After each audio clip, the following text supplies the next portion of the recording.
the fundamental principle of conservation, starting with land, protection of land, um, and the real estate control, the durable real estate control uh, that underlies conservation, that's a critical principle. Um, the second is scientifically verifiable units of measure.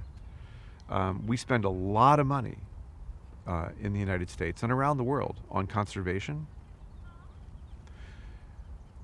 where we don't know what we're buying with the money we're spending. This is a problem. There are programmatic efforts.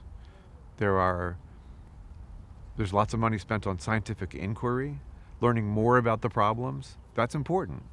But at the end of the day, if we're going to fix the problems, you need the real estate or the land, you need the scientifically verifiable unit of measure for the outcome, the unit of measure that actually fixes the problem, and then you need durability over time.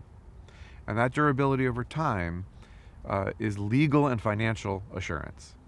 And so those principles can be applied to solve all kinds of problems. And if you look at what just happened in Glasgow, where every major corporation in the world, every government in the world is making a promise about what they're going to do by 2040 or 2050 or 2060, that's a good thing that they're at least making a promise.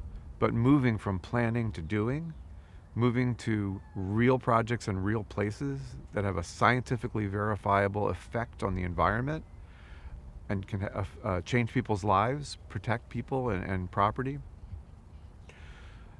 there's a long, hard road ahead. And I think, Jim was out in the forefront of understanding that we would have to engage private landowners, we would have to come up with measurements and incentives that were simple enough that people could understand and react to actually change behavior. That's what he understood early on. And I think the Texas Coastal Exchange today is, an early example of how we're going to use land, science, and law to influence money and behavior over time.